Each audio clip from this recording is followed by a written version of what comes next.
Hey guys, welcome back. അപ്പോൾ പോക്കോയുടെ M7 Pro 5G എന്ന model ഒരു 15,000 രൂപ റേഞ്ചിൽ വരുന്ന ഫോണാണ്. ഫസ്റ്റ് ഓഫ് ഓൾ ഇതിൻ്റെ പ്രൈസ് അതിൻ്റെ വേരിയൻറ്റ് പറയുകയാണെങ്കിൽ രണ്ട് വേരിയൻ്റ് ആയിട്ടാണ് വരുന്നത്. അതായത് ഒന്ന് 6GB 128GB 8GB 256GB ആയിട്ട് വരുന്നുണ്ട്. അതിൽ ബേസ് മോഡലായിട്ടുള്ള 6GB 128GBയുടെ ഒറിജിനൽ ആയിട്ടുള്ള ഒരു നോർമൽ ആയിട്ടുള്ള പ്രൈസ് എന്ന് പറയുന്നത് 14,999 ആണ്. ഓഫർ പ്രൈസ് വരുന്നുണ്ട്. ഓഫറിലാണെങ്കിൽ 13,999 ഇത് അവൈലബിൾ ആണ്. അത് 14,000 രൂപയ്ക്ക് ഈ ഒരു ഫോൺ കിട്ടുന്നുണ്ട്. ഹയർ വേരിയൻ്റെ പ്രൈസ് എന്ന് പറയുന്നത് 16,999 ആണ്. സോ അതിനും ഓഫർ വരുന്നുണ്ട്. അപ്പോൾ 14,000 രൂപയ്ക്ക് ഓഫർ പ്രൈസ് കിട്ടുന്നുണ്ട്, 15,000 രൂപയ്ക്ക് നോർമൽ ആയിട്ടുള്ള പ്രൈസിനും കിട്ടുന്നുണ്ട്. സോ 15,000 രൂപയുടെ ഒരു ഫോൺ. ആ ഒരു പ്രൈസ് റേഞ്ച് വെച്ച് ഇതിൻ്റെ ഡിസൈൻ പറയുകയാണെങ്കിൽ അത്യാവശ്യം കാണാൻ നല്ലൊരു ലുക്കുള്ള ഡിസൈൻ തന്നെയാണ്. പ്ലാസ്റ്റിക്കിൻ്റെ ബിൽഡാണ് ബാക്കിൽ വരുന്നത്. 3 കളേഴ്സിൽ അവൈലബിൾ ആണ്. അതായത് ഒന്നെന്ന് പറഞ്ഞാൽ ലാവൻഡർ, ഫ്രോസ്റ്റ്, പിന്നെ ലൂണാർ, ഡസ്റ്റ്, ഒലീവ്, ട്വിലൈറ്റ് എന്ന് പറഞ്ഞാൽ 3 കളേഴ്സ് അവൈലബിൾ ആണ്. അതിൽ മെയിനായിട്ടുള്ള കളർ എന്ന് പറയുന്നത് ആ ഒരു ലാവൻഡർ എന്ന കളർ അത്യാവശ്യം കാണാനൊക്കെ രസമുണ്ട്.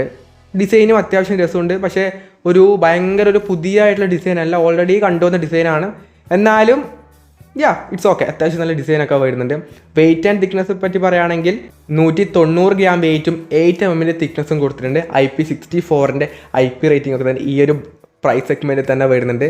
ഈ ഒരു പ്രൈസ് റേഞ്ചിൽ വേറൊരു ഫോൺ ഇതിൻ്റെ അപ്പുറത്ത് വരുന്നുണ്ട്, അത് വേറെ കാര്യം. എന്നാലും IP64 എന്ന ഒരു ഡീസൻ്റ് ആയിട്ടുള്ള IP റേറ്റിംഗ് ഒക്കെ തന്നെ വരുന്നുണ്ട്. പിന്നീട് IR ബ്ലാസ്റ്റർ വരുന്നുണ്ട്. പിന്നീട് ഇൻ ഡിസ്പ്ലേ ആയിട്ട് ഫിംഗർ പ്രിൻറ്റ് സ്കാനറാണ് ഈ ഒരു ഫോൺ കൊടുത്തിട്ടുള്ളത്. സോ അത് ബെറ്റർ ആയിട്ടുള്ള കാര്യമാണ്. പിന്നീട് 3.5mm ഓഡിയോ ജാക്കൊക്കെ തന്നെ ഇതിൽ വരുന്നുണ്ട്.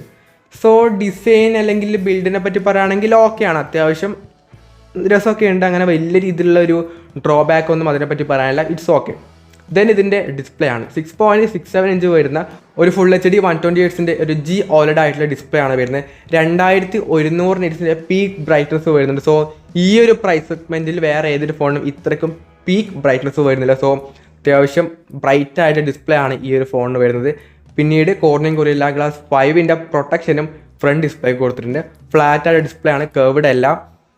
സോ ഡിസ്പ്ലേ വൈസ് അത്യാവശ്യം രസമൊക്കെ ഉണ്ട്. ബസ്സിലൊക്കെ ഭയങ്കര കുറവാണ്, താഴെ മാത്രമേ കുറച്ചധികം വരുള്ളൂ. ബാക്കി എല്ലാ സൈഡൊക്കെ തന്നെ നല്ലോണം ബസ്സിലൊക്കെ കുറഞ്ഞ ഡിസ്പ്ലേ ആണ് വരുന്നത്. സോ കാണാനൊക്കെ അത്യാവശ്യം രസമൊക്കെ ഉണ്ട്, നല്ല ക്വാളിറ്റിയിൽ ഡിസ്പ്ലേ ആണ്. ഈ ഒരു പ്രൈസ് സെഗ്മെൻ്റ് ഒക്കെ നോക്കുന്ന സമയത്ത് അത്യാവശ്യം നല്ല best level of display setup തന്നെ ഇതിന് കൊടുത്തിട്ടുണ്ട്. സോ നോ ഇഷ്യൂസ് ഡിസ്പ്ലേയെ പറ്റി പറയുകയാണെങ്കിൽ.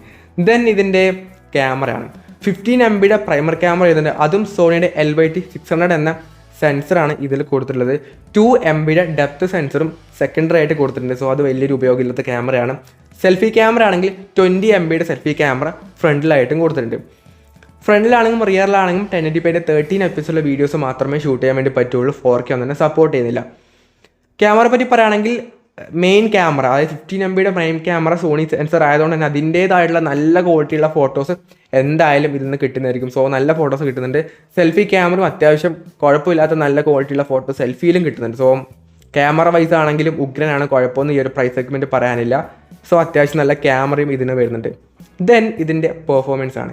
ഇതിൽ വരുന്നത് MediaTekൻ്റെ Dimensity 7025 Ultra എന്ന ചിപ്സെറ്റ്, അതായത് Redmi Note 40 വരുന്ന, അതായത് 18,000 രൂപ റേഞ്ചിൽ വരുന്ന, 19,000 രൂപ റേഞ്ചിൽ വരുന്ന ഫോണിൽ യൂസ് ചെയ്ത അതേ സെയിം ആയിട്ടുള്ള ചിപ്സെറ്റാണ് ഈ ഒരു 15,000 രൂപയുടെ ഫോണിൽ വരുന്നത്. സോ അത്യാവശ്യം കുഴപ്പമില്ലാത്ത ഒരു പെർഫോമൻസ് ഒക്കെ തന്നെ വരുന്നുണ്ട്. ഈ ഒരു പ്രൈസ് സെഗ്മെൻറ്റിൽ ബെസ്റ്റ് എന്ന് ഞാൻ പറയുന്നില്ല, എന്നാലും തിരക്കേടില്ലാത്ത നല്ലൊരു പെർഫോമൻസ് തന്നെ ഇതിന് കിട്ടുന്നുണ്ട്. ആൻഡ് സ്കോറൊക്കെ പറയുകയാണെങ്കിൽ അറൗണ്ട് ഒരു 4,80,000 RH ഒക്കെ തന്നെ കിട്ടുന്നുണ്ട്. LPDDR4X റാമാണ്, UFS 2.2 സ്റ്റോറേജും വരുന്നുണ്ട്. ഹൈപ്പർവേഴ്സ് ആയിട്ടാണ് വരുന്നത്. ബേസ്ഡ് ആൻഡ്രോയിഡ് 14 ആണ്. 2 വർഷത്തേക്കുള്ള മെയിനായിട്ടുള്ള ആൻഡ്രോയിഡ് അപ്ഡേറ്റും 4 വർഷത്തേക്ക് സെക്യൂരിറ്റി അപ്ഡേറ്റും ഇവിടെ Xiaomi പ്രൊവൈഡ് ചെയ്യുന്നുണ്ട്. സോ ആ കാര്യം ഓക്കെയാണ്. ദെൻ ഫൈനായിട്ടുള്ള കാര്യമാണ് ബാറ്ററി. ഇതിൽ വരുന്നത് ഒരു 5110 mAh ബാറ്ററിയും 45 വാട്ടിൻ്റെ ഫാസ്റ്റ് ചാർജറും ബോക്സിനകത്ത് തന്നെ പ്രൊവൈഡ് ചെയ്യുന്നുണ്ട്. സോ 15,000 രൂപ എന്ന പ്രൈസ് പോയിന്റ് വെച്ച് പറയുകയാണെങ്കിൽ ദിസ് ഫോൺ ഈസ് ഗുഡ്, കുഴപ്പമൊന്നും പറയാനില്ല. നല്ല ഡിസ്പ്ലേ വരുന്നുണ്ട്, നല്ല ക്യാമറ വരുന്നുണ്ട്, പെർഫോമൻസ് ഇറ്റ്സ് ഓക്കെ. ബെസ്റ്റ് എന്ന് ഞാൻ പറഞ്ഞില്ല, എന്നാലും ഓക്കെയാണ്, കുഴപ്പമൊന്നും പറയാനില്ല. ബാറ്ററി, ഫാസ്റ്റ് ചാർജർ എല്ലാം വരുന്നുണ്ട്. ഈ ഒരു പ്രൈസ് സെഗ്മെൻറ്റിൽ കുഴപ്പമില്ലാത്ത നല്ല ഫോണാണ്, അങ്ങനെ വലിയ രീതിയിലൊന്നും പറയാനില്ല. നല്ലൊരു വാല്യൂ ഫോർ മണി ആയിട്ടുള്ള ഫോണോടാണ് തോന്നിയത് പോക്കോയുടെ M7 Pro 5G എന്ന മോഡൽ. സോ ഇറ്റ്സ് ഓക്കെ, നല്ല ഫോണാണ്. അപ്പോൾ നിങ്ങളുടെ ഒപ്പീനിയൻ എന്തായാലും താഴെ കമൻറ്റ് ചെയ്യുക. അപ്പം ഈ ഒരു വീഡിയോ യൂസ്ഫുൾ ആണെങ്കിൽ ലൈക്ക് ചെയ്യുക, ഷെയർ ചെയ്യുക, സബ്സ്ക്രൈബ് ചെയ്യുക. So it's fun Abhinav signing off. By.